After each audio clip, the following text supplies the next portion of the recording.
আসসালামু আলাইকুম প্রিয় দর্শক, কেমন আছেন? আশা করি আল্লাহর রহমতে আপনারা সবাই ভালো আছেন, আমিও ভালো আছি। আপনাদের কিছু তথ্য দেব। এই তথ্যগুলো আপনারা মনোযোগ সহকারে দেখবেন এবং শুনবেন, তাহলে অবশ্যই আপনারা কিছু বুঝতে পারবেন। দেখেন, এই কচু খেতে কিন্তু অনেকে প্রশ্ন করেন, ভাই আপনার কচু জাত লাগালে কি পানিতে হবে কিনা, বা লতিতে পানির ভিতরে কাটতে পারবো কিনা? অবশ্যই আপনি সর্বদিকে পারবেন। এক ভাই চারা আনছে আমার কাছে, দেখেন যেরকম লতি ধরছে সেরকম গাছের গোড়ায় আনার কম হলে এক হাত পানি আছে। দেখেন প্রত্যেকটা লতি কিন্তু ডগার উপর দিয়ে বাইরেছে।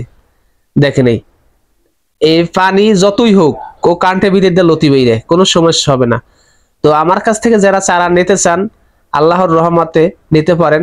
আমি আর একটা সুখবর দিয়ে রাখি আপনাদের, যে গ্যান্ডারির চারা, আপনারা অনেকেই প্রশ্ন করেন সিদ্দিক ভাই আপনার কাছে গ্যান্ডারির চারা আছে কিনা। দেখেন আমার বাড়ি কিন্তু বাগেরহাট জেলায় মোরগঞ্জ থানায়। ওই মোরগঞ্জ থানায় এভেলেবেল মনে করেন আপনার গ্যান্ডারি চাষ করে। তো আমার ভাই ব্রাদার চাচারা ওরা চাষ করে, যেহেতু আমার ক্ষেত নাই, নিজের ক্ষেত না থাকলে তো আপনার এই গ্যান্ডারি চারা বিক্রি করা ঠিক না। তারপরও আমি এবছর অনেকেই বলছেন যে ভাই গ্যান্ডারি চারা আমার কিছু দেন। তা আমি অবশ্যই আপনাদের বলছি যে আপনাদের গ্যান্ডারি চারা দেব এবছর সারা বাংলাদেশে।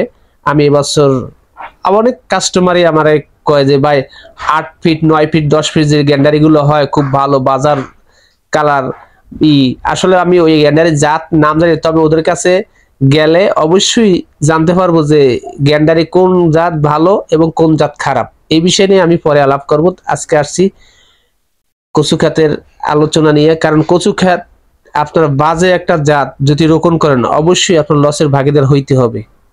হ্যাঁ, আর আপনার ছাওয়া জায়গায় না লাগানি ভালো কচু গাছের জন্য। কচু গাছের যত রৌদ্র হবে, ফাঁকা মাঠ হবে, তত ভালো হবে এবং গ্রোথও ভালো হবে।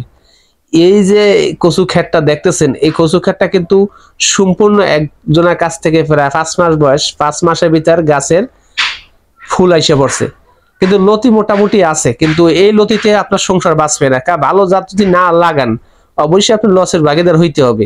এই কারণে আমরা যতই কথা বলি, ঘুরে ঘুরে বলি ভাই যে আপনি অবশ্যই ভালো একটা জাত নির্বাচন করুন, ভালো একজন কৃষকের হাত ধরুন, অবশ্যই আপনি লাভবান হইতে পারবেন।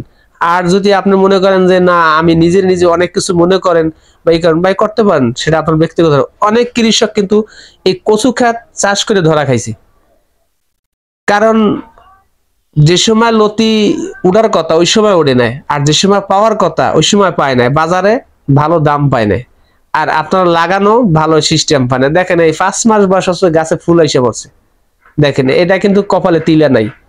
দেখছেন একবার আমি পাতা সহকারে আপনার গাছ সহকারে দেখাই, কারণ কি জানেন, বাস্তবে প্রমাণ।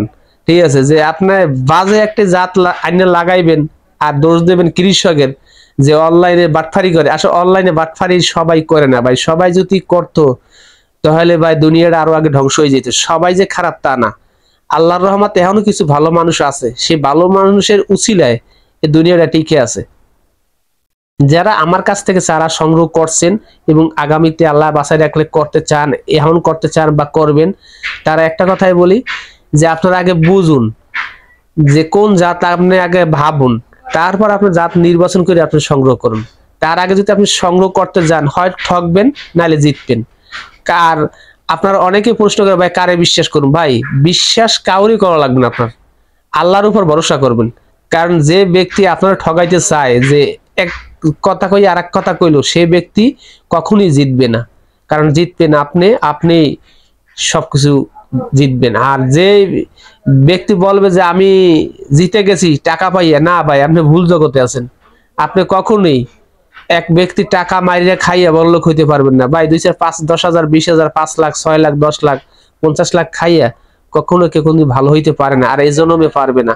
আপনার সৎ একটা মানুষের বুদ্ধি নিন, সৎ পরামর্শ নিন, আল্লাহর রহমতে আপনি ভালো হবেন ইনশাআল্লাহ। যদি লতি বাড়ির লতি গাছ এক লাগান, ঠিক আছে।